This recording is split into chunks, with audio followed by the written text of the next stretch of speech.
Bien, hoy vamos a tomar el 21º encuentro con el relato de la pecadora y el fariseo, Lucas 7, capítulos 36 a 50.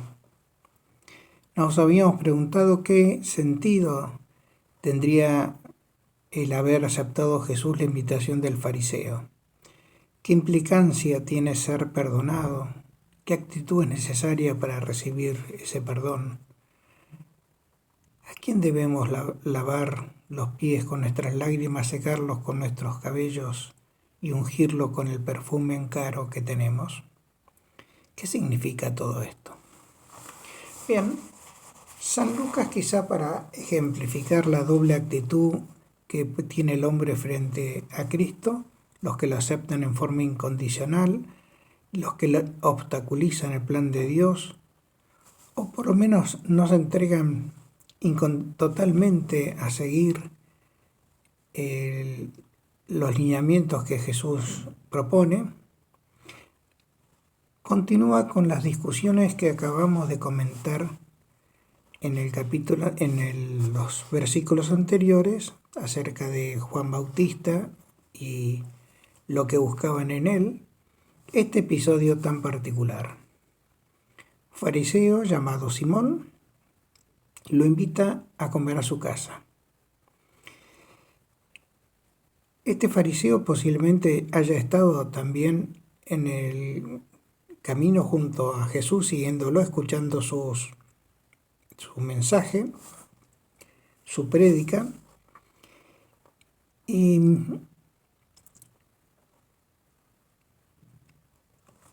parece tener una doble situación. Por un lado, curiosidad, por otro lado, desconfianza, y al mismo tiempo un respeto humano hacia las reacciones que tienen los de su propia secta.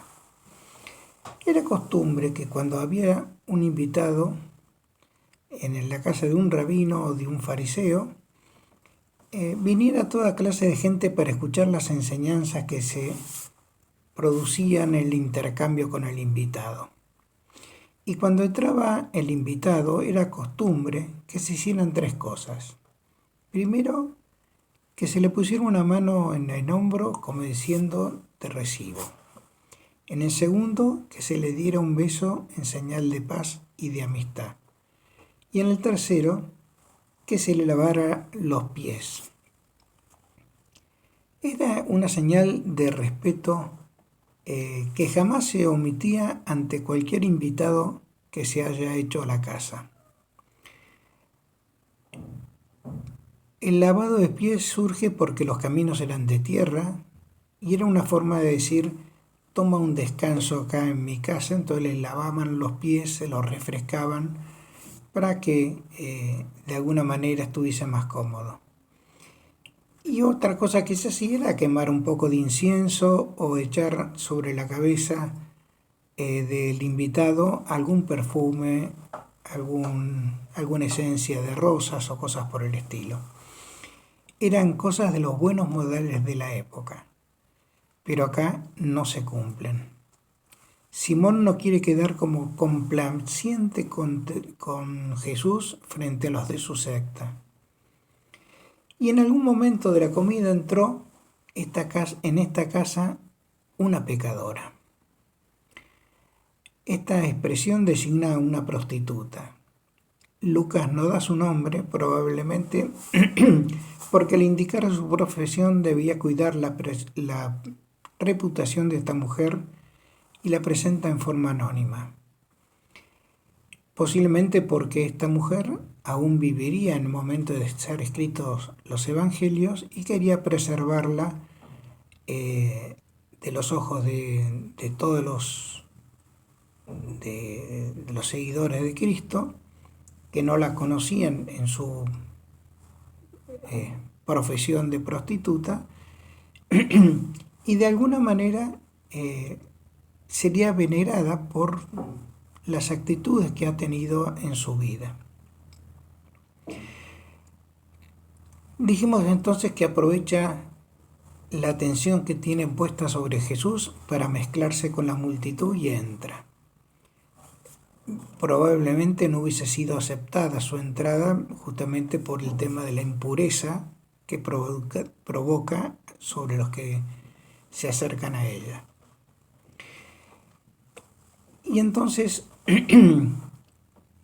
vemos una actitud de esta mujer que se acerca con un frasco de perfumes y parece indicar que lo lleva en forma deliberada para ungir con él a Jesús.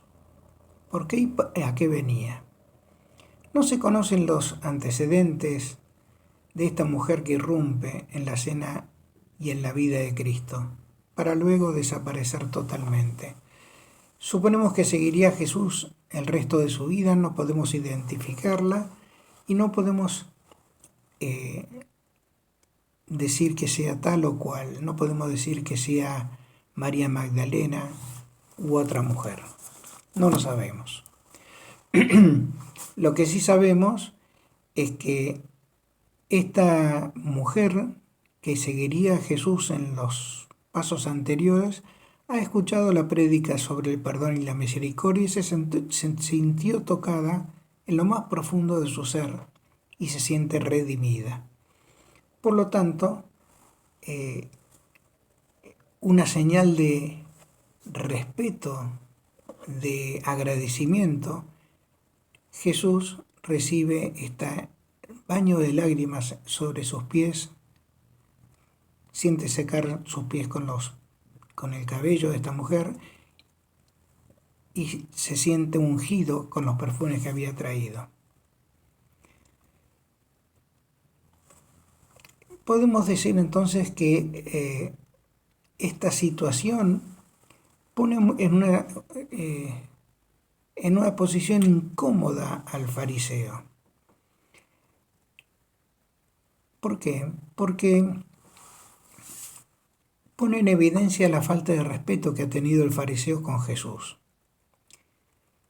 El fariseo contempla esta escena del lavado de los pies que hace esta mujer sobre Jesús y evidentemente dice, no, este hombre no puede ser un profeta, porque si fuera un profeta sabría perfectamente que esta mujer lo ha hecho impuro.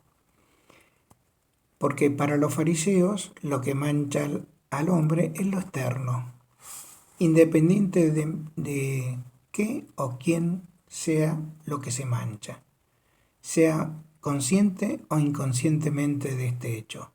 Y por eso para poder asistir a las ceremonias, para poder estar en un banquete en su propia casa, hace una serie de evoluciones, de lavados y demás que producen la supuesta limpieza de las impurezas que pudiese haber adquirido en su caminar.